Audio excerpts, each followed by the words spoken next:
திமுக தோக்க போறது உறுதி. மோடி அவர்கள் காலையும் அமித்ஷா அவர்கள் காலையும் திமுக விழுதா இல்லையான்னு பாருங்க. திமுகவும் இந்த மற்ற பலரும் மண்ண கவ்வ போறது உறுதி. போகி பண்டிகை அன்னைக்கு வீட்டுல இருக்கிற வீணா போனதையெல்லாம் தூக்கி வீசி எறிவோம் தெரியுமா? 75 வருஷ பவள விழா பாப்பாவையும் 55 வருஷ பல்லாங்குழி பாப்பாவையும் தூக்கி வீசி எறிவோமா? ஒரு நியூ கவர்னன்ஸ், ஒரு குட் கவர்னன்ஸ் ஒன்று கொண்டு வரலாமா? ஸ்டாலின் சார், இந்த தேர்தலுக்கு அப்புறம் நீங்க தோத்ததுக்கு அப்புறம் எப்படிலாம் ஃபீல் பண்ண போறீங்கன்னு கொஞ்சம் சொல்லவா?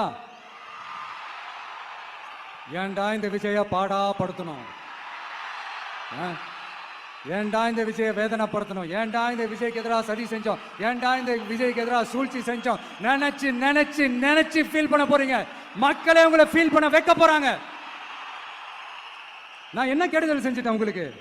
நீ சாப்பிட்ற சாப்பாட்டில் ஏதாவது மண்ணை கிட்ட அள்ளி போட்டனா? உங்களுடைய ஆட்சியினுடைய லட்சணத்தை, உங்களுடைய ஊழலை, நீங்களும் மந்திரிகளும் அடிக்கிற கொள்ளைய மக்களுக்கு எடுத்து சொன்னேன். இதை சொல்லாம வேற என்னத்தை சொல்லுவாங்க? கரூர் விஷயத்துக்கு வரேன். கரூர்ல என்ன நடந்ததுன்னு அந்த கரூர் மக்களை கேட்டாலே புட்டு புட்டு புட்டு வைப்பாங்க. ஏன் மேல பழிய தூக்கி போடுறீங்க? என்னமோ நாங்க அரசியலே பண்ண மாட்டோம், இந்த விஷயத்துலலாம் நாங்க அரசியலே பண்ண மாட்டோம் வீடியோ போட்டுவிட்டு போய் சட்டசபையில் உட்காந்துக்கிட்டு ஏன் மேல பழிய தூக்கி போடுறீங்க? லேட்டா வந்துட்டாருன்னு போலீஸ் கொடுத்த டைம்ல நாங்க இருந்தேன். நாமக்கல்ல இருந்து கரூர் வர வழியில இருந்த மக்கள் எல்லாரையும் நான் என்ன அம்போன்னு விட்டுட்டு வர சொல்றீங்களா? நாமக்கல்ல இருந்து கரூருக்கு நான் எப்படி வந்தேன், எவ்வளவு நேரத்துல வந்தேன், உலகமே லைவ்ல பாத்துக்கிட்டு இருந்தது. வாய் கூசாம ஏன் மேல பழி தூக்கி போடுறீங்க? ஒரு மனசாட்சி வேணாம்? சரி, நீங்க தான் எதுவுமே பண்ணல சார். அப்புறம் ஏன் சார் 20 வருஷமா கரூர்ல மட்டுமே, கரூர் பகுதியில மட்டுமே போட்டி போட்ட உங்களுடைய ஒரு அடிமைய ஏன் கோயம்புத்தூர் வரைக்கும் ஓட வச்சீங்க? எப்படா இந்த சூரியன் மறையும்? எப்படா இந்த சூரியன் ஒளியும்? குழந்தைகள் இருந்து பெரியவங்க வரைக்கும் அந்த சூரியனை வெறுத்து ஒதுக்குவாங்க. அதுதான் இண்டிகேஷன், அதுதான் இந்த ரிசல்ட்டுக்கான இண்டிகேஷன். விஜய் வெளியவே வர மாட்டாராம். இது யாரு சொல்றா? இந்த மற்றும் பலர் கட்சியில ஒருத்தர் இருக்கிறார்ல, 10 தடவை தோத்து போனாரு, இன்னமும் திருந்தாத ஒருத்தர். அவரு சொல்றாரு, ஐயா அனுபவசாலி அவர்களே, உங்ககிட்ட ஒரே ஒரு கேள்வி ஒன்று கேட்கிறேன். இந்த சேலத்துக்கு பக்கத்துல இருக்கிற அந்த தொகுதியில மட்டுமே போய் பதுங்கிக்காம தமிழ்நாட்டில் வேற ஏதாவது ஒரு தொகுதியில நின்று உங்களால ஜெயிச்சு காட்ட முடியுமா? சாரி, முதல்ல நிக்க முடியுமா? முதல்ல அதை செஞ்சுட்டு அப்புறமா இந்த விஜய பத்தி பேசுங்க பாஸ். சும்மா நசன்னு. விஜய் என்னப்பா, விஜய் நடிகன். ஆமா, நான் நடிகன் தான். இப்ப யாரும் இல்லைண்டா. என்னமோ புதுசா கண்டுபிடிச்ச மாதிரி. ஆனா நான் அரசியலுக்கு வந்துட்டு நடிக்கல, அரசியல் நான் நடிக்கல. ஆனா நீங்க என்ன பண்றீங்க? அரசியல்ல இருந்துகிட்டே நாடகம் மேல நாடகம் போடுறீங்களே. அப்ப உங்க எல்லாரையும் நாடக நடிகர்கள்னு சொல்லலாமா? ஒன்றிய அரசோட பவரை கையில் வச்சுக்கிட்டு திமுகவோட ஒரு நாடகம், மற்றும் பலரோட ஒரு நாடகம். அப்ப உங்க எல்லாரையும் ஒரு டேஞ்சரான நாடக கம்பெனின்னு சொல்லலாமா?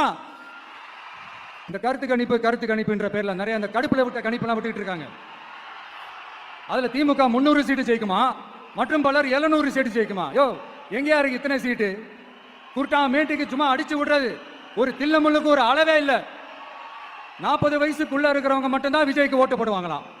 50 வயசுக்குள்ள இருக்கிறவங்க மட்டும்தான் இந்த விஜய்க்கு போனா போதுன்னு ஓட்டு போடுவாங்களாம். இந்த 40 வயசுக்குள்ள இருக்கிறாங்களா அந்த ஓட்டர்ஸ், அவங்களாம் ரொம்ப கம்மியா. ஆனா இந்த 50ல இருந்து 80 வயசு வரைக்கும் இருக்கிறாங்களே அந்த ஓட்டர்ஸ் ரொம்ப ஜாஸ்தியா. ஆனா அவங்க யாரும் விஜய்க்கு ஓட்டு போட மாட்டாங்களாம். இப்படி பில்டப் மேல பில்டப் ஓங்கி மண்டையில நறுக்குன்னு குத்துற மாதிரி நம்ம எலெக்ஷன் கமிஷன் ஒரு டீடைல்டு ரிப்போர்ட் ஒன்று வெளியிட்டு இருக்காங்க. அதுல 40 வயசுக்குள்ள இருக்கிற அந்த ஓட்டர்ஸ் 2,37,00,000 சொச்சமா. அதுல 50 வயசுக்குள்ள இருக்கிறவங்களையும் உள்ள சேர்த்துக்கிட்டீங்கன்னா 3,65,00,000 சொச்சமா. அந்த 3,65,00,000 சொச்சத்துல 50 வயசுக்குள்ள இருக்கிற நம்மளோட அக்கா தங்கச்சிங்க மட்டும் எவ்வளவு தெரியுமா? 1,77,00,000 சொச்சமா. எங்கடா போனீங்க? கடுப்புல விட்ட கணிப்பாளர்களே எங்க போனீங்க? சும்மா டர்னா டர்தான். அதனால மக்களே, உங்க எல்லாரையும் கையெடுத்து கும்பிட்டு கேட்கிறேன், ஸ்டாலின் சார் கிட்ட இருந்து நம்ம தமிழ்நாட்டை காப்பாத்தி ஆகணும், நம்ம ஜனநாயகத்தை காப்பாத்தி ஆகணும். என்ன பிஸியா இருந்தாலும், என்ன வேலையா இருந்தாலும், என்ன வெளியூர்ல இருந்தாலும், எந்த பூத்துல உங்களுடைய ஓட்டு இருக்குதோ அங்க வந்து தயவு செஞ்சு நம்மளுடைய விசில் சின்னத்துக்கு உங்க ஓட்டு போடுங்க. தயவு செஞ்சு உங்க விஜய்க்கு ஒரு வாய்ப்பு கொடுங்க. இந்த நேரத்துல வெளிநாட்டுல இருந்து பணம் செலவு பண்ணி பிளைட் டிக்கெட் புக் பண்ணி இங்க வந்து ஓட்டு போட வந்த நம்மளுடைய நண்பிகள் உங்கள் அனைவருக்கும் இந்த நேரத்தில் என்னுடைய நன்றியை தெரிவிச்சுக்கிறேன். ஒரே ஒரு வாட்டி ஆசையா இருக்கு, ஒரே ஒரு வாட்டி ரிப்பீட் பண்ணிக்கிட்டுமா?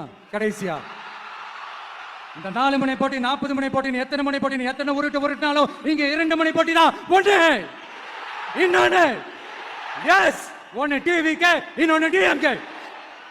ஓம் சக்தி பராசக்தி, திமுக ஒரு தீய சக்தி. அந்த தீய சக்தியை ஒட்டுமொத்த தமிழ்நாட்டு மக்களும் ஓட ஓட ஓட விரட்டி ஃபுல் ஸ்டாப் வைக்க போற நாள் மே 4